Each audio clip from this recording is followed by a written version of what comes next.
and welcome to my channel, Fred Makes Things, and our Sewers Club project review video for June of 2024. I managed to make it. I didn't know if I could, but I did, so we get to talk about it. So yeah, we're going to do this video in 4 parts. Part 1 is going to be who is Sewers Club and what came in the box. If you only want to know what came in the box and you don't care about my thoughts on the project, I have linked here in the upper right hand corner a link to the unboxing video from 2 weeks ago.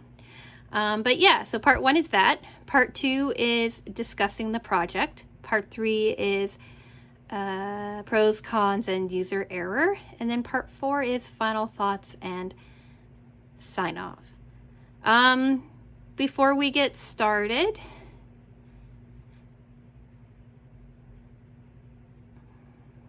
hello and welcome, I guess. Hello to the new subscribers, the original subscribers, anybody in between, the lurkers out there who aren't subscribed but still watch my videos. Hello to all of you.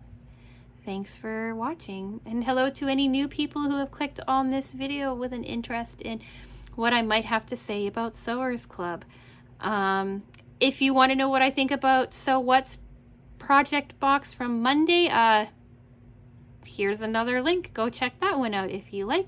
But today we are talking Sewers Club. So let's just jump right into all of it with part 1. What is Sewers Club and what came in the box? Who is Sewers Club and what came in the box? Sewers Club is a monthly subscription box where you get everything that you need to make a sewing project. That's the fabric, the pattern, the thread, any kind of notions, hardware, zippers, interfacing foam, anything like that. It all comes in the box. All you need is your general sewing supplies to make it. Every box comes with a tutorial video as well. I highly recommend watching those. Sometimes they give you like little tricks that they don't talk about in the pattern. Or for me, it's nice to see someone explain the pattern for you as they're working through it.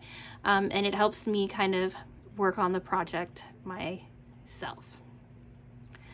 It is a monthly box, so you can get it in varying monthly subscriptions. I think they're in like a 1 month, 6 month, year-long kind of situation. I don't remember, but all of that information is up on the screen for you if you're interested in checking it out yourself. And then for an additional around $10 or so a month, you can also sign up for their bonus add-on, their Notions add-on. These are often designed to help complete the project, but are not necessary for it. So they're nice things to have, but they're not necessary, if that makes any sense. I get the Notion add-on for 2 reasons. One, when I first started getting this box way back in 2021, I was really new to sewing and I didn't have a lot of Notions, so it was always really cool to see what they sent me. And I often use everything that they send me. For the most part, a lot of it just hangs out in my sewing space and I use it on a fairly regular basis. And 2, I do these unboxings for you. I make these things for you to take a look at, and it's nice to see what they are sending as add-ons. So if any of that interests you, like I said, pricing is up on the screen. Sewers Club also has a secondary box. It's called Stash Builder. Here's a link to my most recent unboxing of that, including lots of links in this video. But if you're curious about Stash Builder, it's fat quarters or half-yard cuts that are highly customizable for you. So if you want to start getting fat quarters or half-yard cuts, you want to start building up some of your sewing stash, take a look at that video.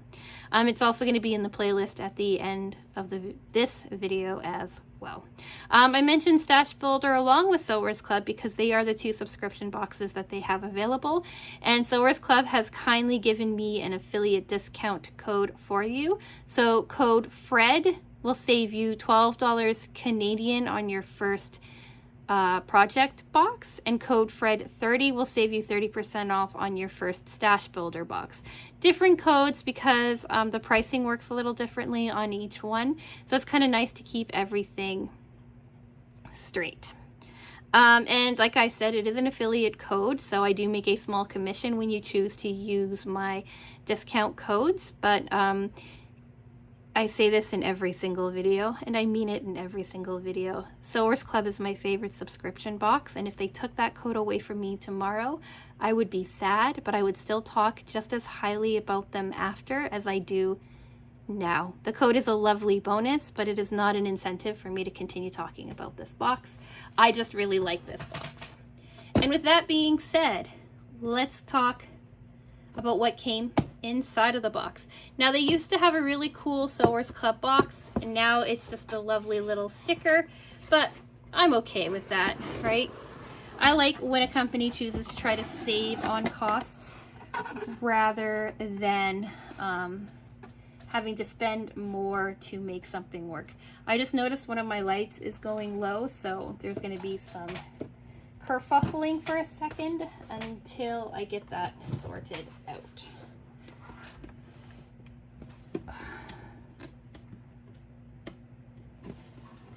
There we go. I forgot to plug it in. So, as I work through the project, everything that I don't use goes back into the box, so then I can talk about it later. This is the card that we get sent. It shows us everything that came in the box. This month it was called Erica's Elevated Fabric Basket, and on here it showed you everything that you got, and as well as the add-on that we'll talk about when we get there. This is the pattern and a picture of what the project ends up looking like. I think it looks pretty cool. These pattern books are new. This is the third month, I believe, that we've gotten them like this, and I really, really like them. I really like how they break everything down for you in a really easy to follow format, with very straightforward instructions. Big fan of this. These books. On here they give you password for the video tutorial, but if you are a Sewers Club subscriber, you can also find that on their online shop video. So that's the pattern.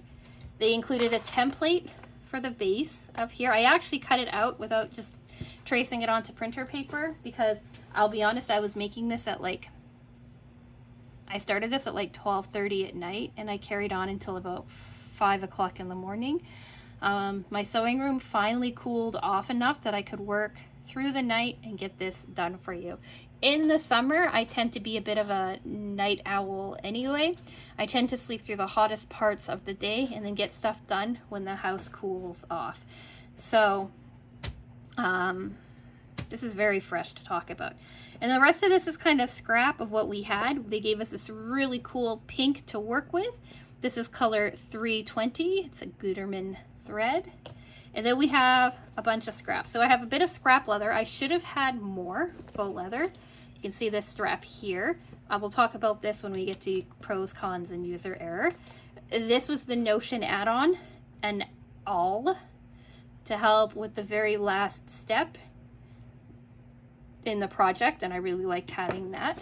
We have this much foam stabilizer in our Bosel forms. I don't remember what they call it. I hate this stuff.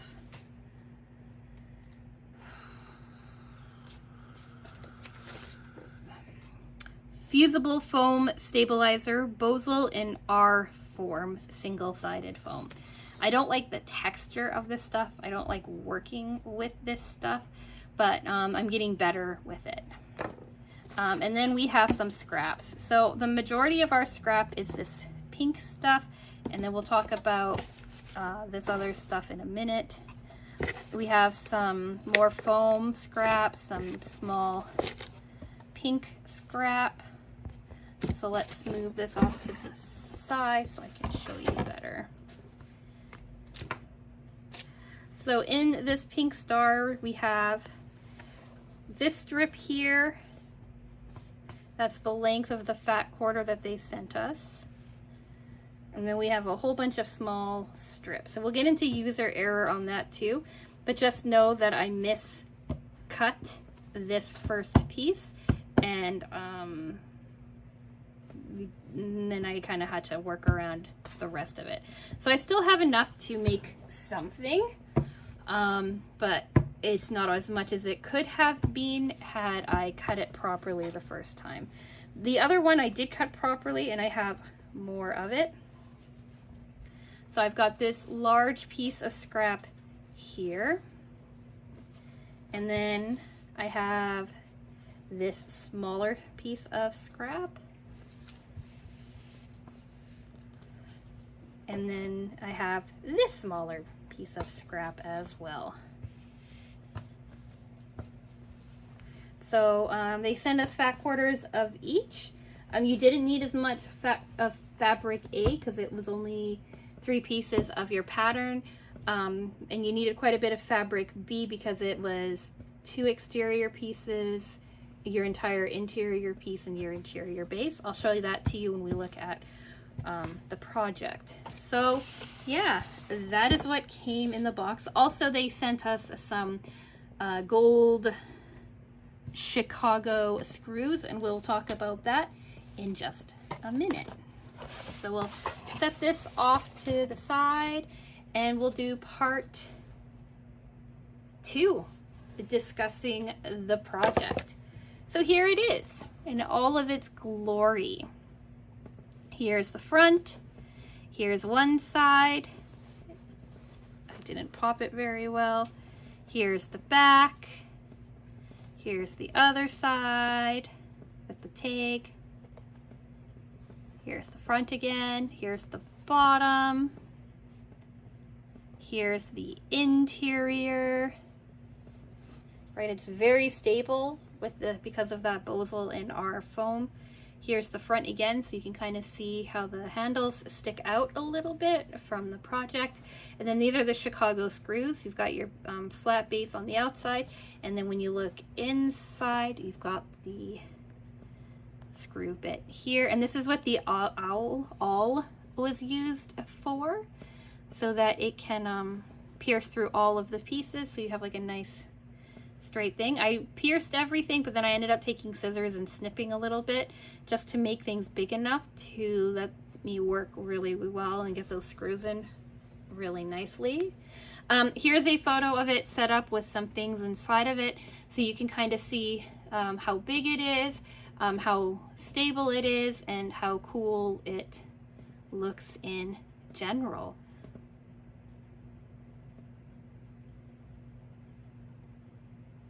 So we used the foam on all of the exterior pieces, including the base.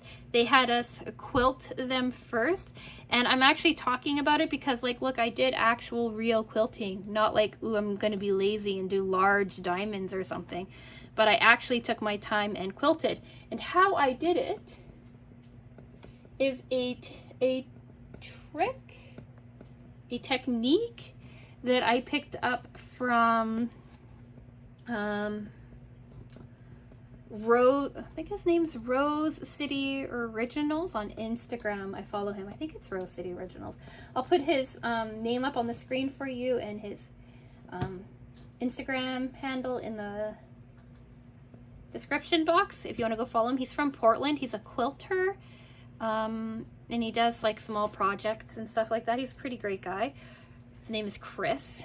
But what he does, and I really like it, is he takes painter's tape and he lays it out and he stitches on either side of the painter's tape. So let's say that this here's my first stitch, right, going across.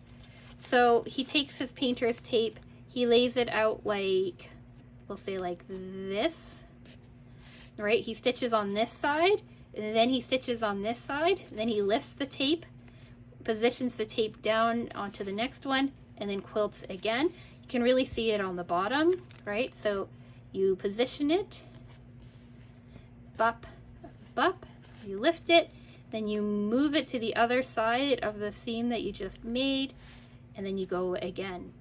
So that's what I did with painter's tape, and it worked out so well. Like, look at how even all of my quilting is. The bottom we have to talk about in user error, but like, look at how cool that looks and how uniform it is. And I did not have to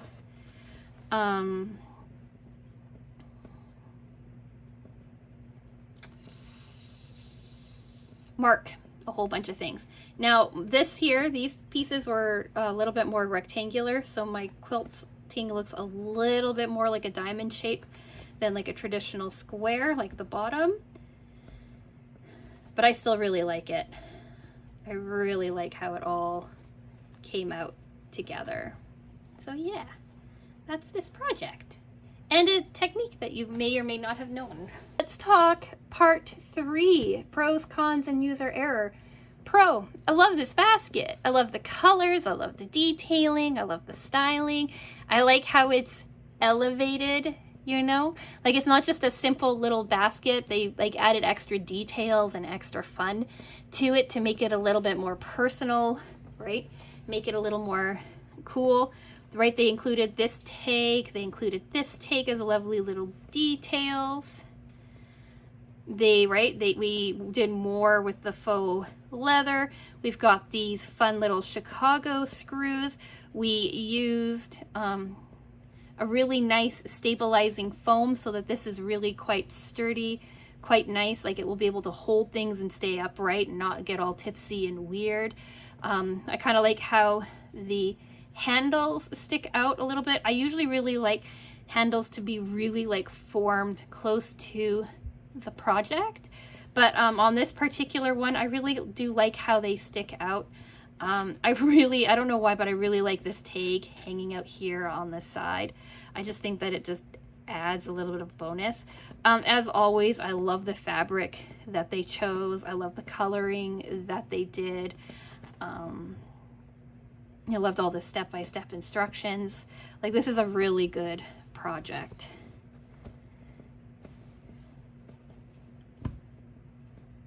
Cons.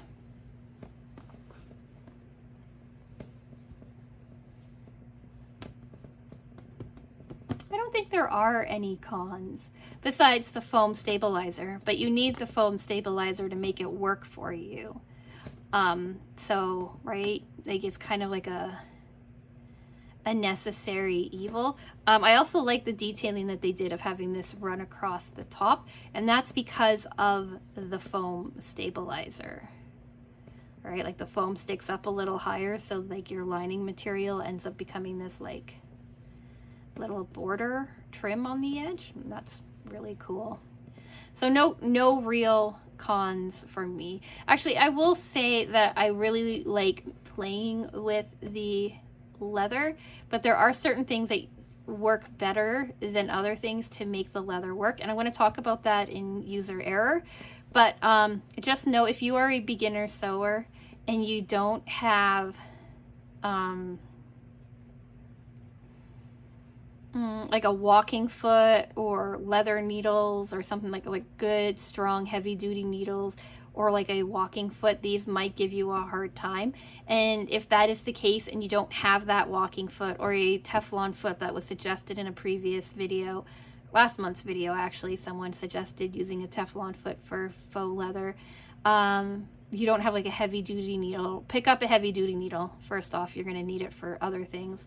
But if you don't have those things, this leather is going to be a little harder to work with. I also have like a roller to help flatten the leather so that I didn't have as hard of an issue with it. Like, I used some double-sided tape that I had from a previous Sewers Club box, and I had that roller, and that helped me make really crisp pieces. We'll talk about it on the one that I messed up. But if you don't have any of those and you got this box and the leather intimidates you, you do have enough scrap and you do have enough foam stabilizer that you could potentially swap out your leather handles for handles that might work a little better. And with the stabilizer in the inside, you'll be able to still kind of get the look of these, and you should still be able to use these screws to kind of finish it off. But that's if the leather is really intimidating to you. And I could see how it can be, like especially not having those extra tools that I've picked up along the way. So let's talk user error. Let's just talk about the faux leather. So if you saw last month's box, you know that for some reason I was like, how come my stitch length is so short? And you can see that I did the same thing here. Like if you look here, I don't know if the camera's gonna focus or not on it. But anyway, we've got like our actual real stitch length here, and then we have like this stuttering stitch along the top here that's pretty messy, that's actually ripped through the leather in some places and just causing like a mess. That's just my widest stitch length, the number 4, with a leather needle, but my presser foot and stuff just wasn't doing the job, and that's how I ended up stuttering along. So I ended up having to switch over to my walking foot, which I was planning on switching over to anyway, because when I work with foam, I like using my walking foot in general. But when I switched over to my walking foot, that's how I ended up getting these nice clean top stitches. If you look on the back, right, you really need to flatten your pieces out quite a bit. And if you look on the inside, you can see kind of where I have that double-sided tape to kind of hold everything together. It's double-sided hem tape or something like that. I don't know, Sewers Club sent it. So I messed up on this one quite a bit, right? Like, because that first stitch is absolutely terrible, and I wasn't going to include it in this. And I looked, and I had enough faux leather that I could cut it and remake it, and then these are my second attempts, and they look a lot cleaner and a lot nicer. So that is what I mean when I talk about like needing the walking foot. And I took my time with it, and I used the roller. Right, you can see here the roller flattened it so much that I have like a tear in the leather. I think I have them on here too, but they're not as bad. And this was my biggest user error, this dude here messing up the first time and having to go back and rework it and fix it and figure out what I did wrong. The other user error is when I left a hole to turn my basket inside out. Here they said leave a 3.5 inch gap. I did, but I wasn't thinking about having to seal it at the top, and so I ended up puckering it a little bit, pinching it a little bit, and I probably could have made it cleaner if I'd hand stitched it closed.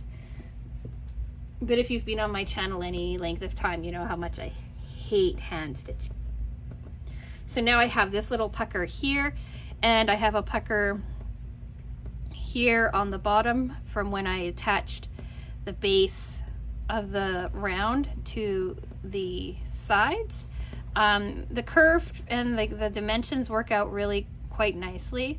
It's just that one spot, and I think I know how that happened, in that they wanted a 1/4 inch seam allowance to seal everything up, and in one spot it kind of got away from me, and it got a little bit like closer to 1/8 of an inch. And then I think when I went back in and fixed that, I ended up creating this dude here, because there were no puckers on the inside. Everything is quite nice on the inside. And then my other user error, probably this is what you get for making things at 4 o'clock in the morning, but when I was ironing the fusible foam to the fabric, the foam has a smooth side and a bumpy side, right? You can see the ridges.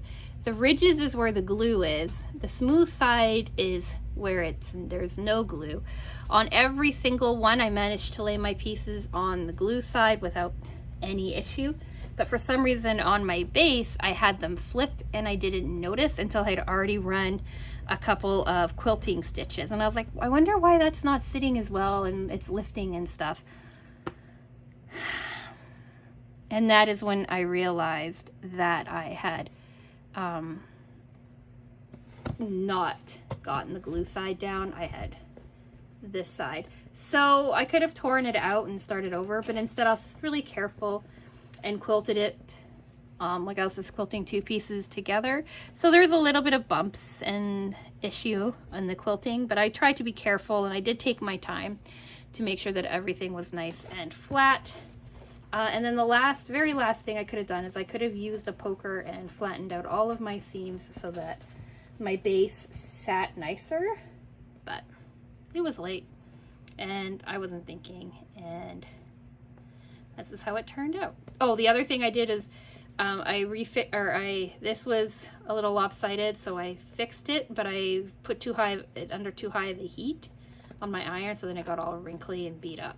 And I also was supposed to place it 1.5 inches down so that it runs in line with the handles, but I didn't. It's sitting up a little bit higher, but I'm not that upset about it.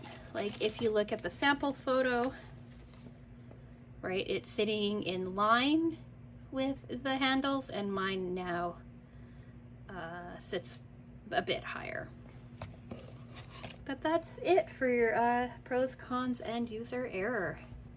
Let's talk final thoughts and sign off. I'm sure you already know this, but I really enjoyed making this project.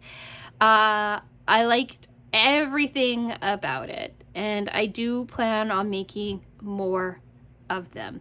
I'm kind of envisioning like a little army of these guys hanging out upstairs for me to throw bits and bobs into as I'm working. Maybe one on my desk for bits and bobs as well. Bits and bobs everywhere. We'll get one of these lovely little baskets. I really like how stable it is, how strong it is, how well the pattern came together, and even how well thought out the pattern is. Like, they have you take these seams here are 1/2 inch rather than 1 inch, which is not usual for Sewers Club. Sewers Club usually sticks with 1/4 inch, but these are 1/2 inch, and I think they did that for more stability. They had you backstitch over all of your handles, and then they had you press your seams in so that they're this way rather than this way, and I think that's to help work with the leather, so the leather sits over this way, which I think just makes it sit nicer. Like, little attention to detail like that is really cool. I like how they could have stopped and not added these Chicago screws, but I think the Chicago screws elevate it a little bit.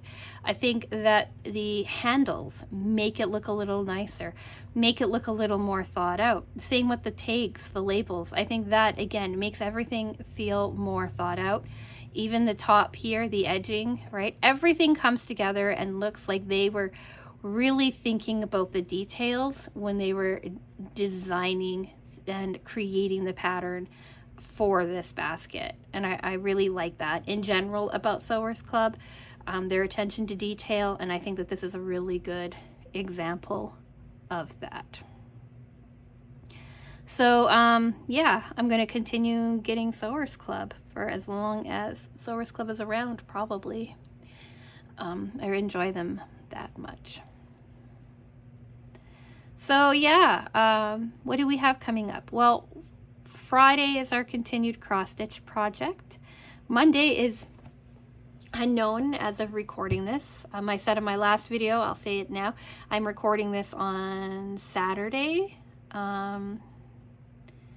because my birthday is tomorrow and I didn't want to do any work on my birthday, and then Monday and Tuesday I have other things happening, other plans, so I wanted to get this filmed when I had time so that I can edit it later.